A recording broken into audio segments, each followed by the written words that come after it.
ዋና ዋና ዜና በመተማ የተለያዩ አካባቢዎች ፋኖ የተባለ ጽንፈኛ የቅማንት የእርሻ መሬቶችን እየቀማ ለአማራ ገበሬ እያሳረሰው ነው ተባለም።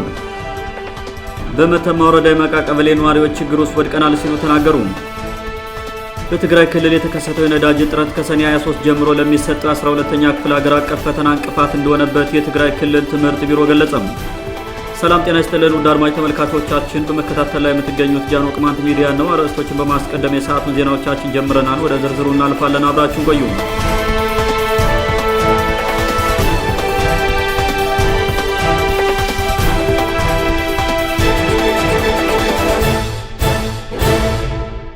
በመተማ የተለያዩ አካባቢዎች ፋኖ የተባለው ጽንፈኛ የቅማንት የእርሻ መሬቶችን እየቀማ ለአማራ ገበሬ እያሳረሰው ነው ተባለም። በመተማ ወረዳ መዳያ፣ መረብያ፣ ፎርገና፣ ሎሚናትና ወርቃምባ የተባሉ የእርሻ ቦታዎች ማሳቸውን ለማረስ የሄዱ ቅማንቶች እንዳያርሱ በመከልከላቸው ለመመለስ ተገደዋል ተብሏል።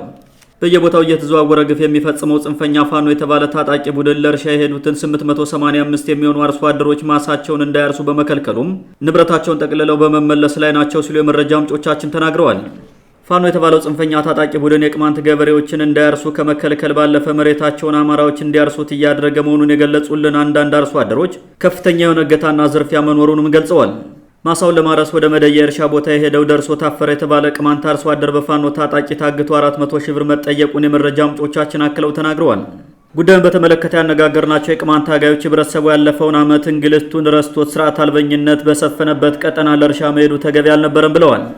በመተማና በሌሎች አካባቢዎች ባሉ የእርሻ ቦታዎች አንድም ቅማንት እንዳያርስ እየከለከለ ያለው ፋኖ የተባለ ጽንፈኛ ቡድን ይህን ድርጊቱን ለመደበቅ በቱልቱላ ማህበራዊ ሚዲያ ዘጋቢዎቹ አማካኝነት አማራውን ማሳውን እንዳያርስ የቅማንት ጽንፈኛ ኮሚቴ ከብልጽግና መንግስት ጋር ተባብሮ እየከለከለ ነው በማለት እያስነገረ ይገኛሉ።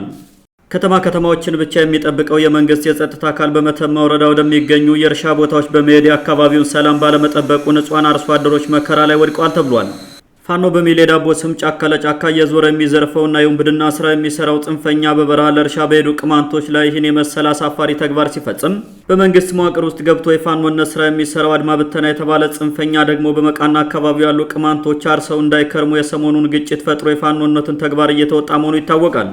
ህብረተሰቡ ተስፋ ባለመቁረጥ በየዓመቱ እርሻ አርሳለሁ በሚል ወደ በረሃው እየሄደ ምንም አይነት ስራ ሳይሰራ ለተጨማሪ ወጪና ለተለያዩ ጉዳቶች ከመጋለጥ ህግና ስርዓት እስኪመለስ ከቤቱና አካባቢው ቢቆይ ይሻላል ሲሉ በርካታ አስተያየት ሰጪዎች ተናግረዋል። የአማራ ጽንፈኛ ባለስልጣናት ቅማንትን ለማጥፋት ይጠቅማል በሚል በ2011 ዓ.ም ጎንደር ከተማ ላይ የፈጠሩት ፋኖ የተባለ ግራና ቀኙን የማይለይ ደመነፍስ ታጣቂም በየትኛውም አካባቢ የመንግስትን የመሬት አስተዳደር ተክቶ መሬቱ የአማራ ነው በሚል ቅማንቶችን ሲያፈናቅል የመተማ ወረዳም ሆነ የዞኑ ባለስልጣናት አንድም እርምጃ ያልወሰዱት በጉዳዩ ላይ ተባባሪ ስለሆኑ ነው ተብሏል።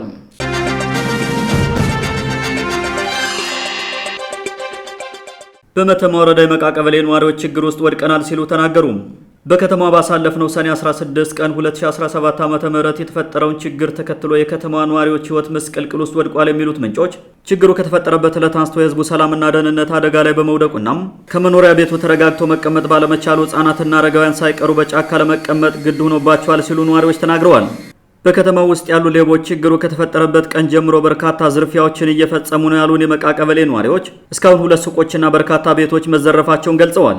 አንዳንድ ሌቦች ለመዝረፍ ሲፈልጉ መከላከያውና አድማ ብተናው ከተማዋን ለመጨፍጨፍ አቅደው እየመጡ በመሆኑም ሰው ከከተማው እንዳይገኝ የሚል የተሳሳተ መረጃ በማሰራጨት ህዝቡ ከከተማው ሲወጣ ለመዝረፍ እየጣሩ ናቸው ተብሏል። የከተማዋ ነዋሪዎች ለበርካታ ሳምንታት የኤሌክትሪክ ኃይል ተቋርጦባቸው በመቆየቱና በቀላል ወደ ሸዲድ የሚፈልጉትን አገልግሎት አግኝተው ሸቀጣሸቀጥ ገዝተው መምጣት ባለመቻላቸው ለረሃብ ተጋልጠዋል ሲሉ የመረጃ ምንጮቻችን ገልጸዋል።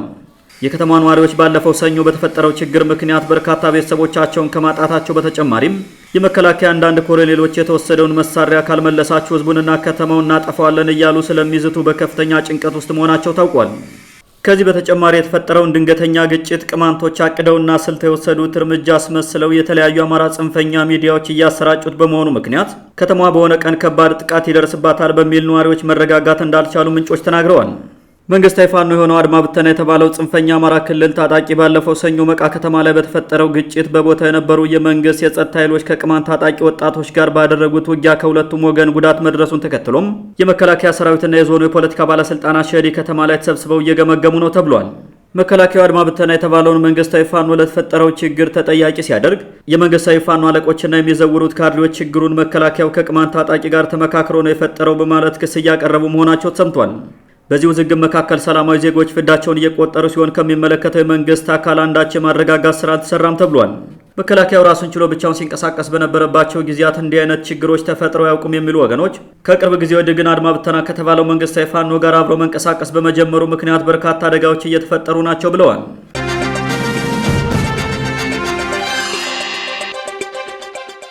በትግራይ ክልል የተከሰተው የነዳጅ እጥረት ከሰኔ 23 ጀምሮ ለሚሰጠው የ12ኛ ክፍል ሀገር አቀፍ ፈተና እንቅፋት እንደሆነበት የትግራይ ክልል ትምህርት ቢሮ ገለጸም።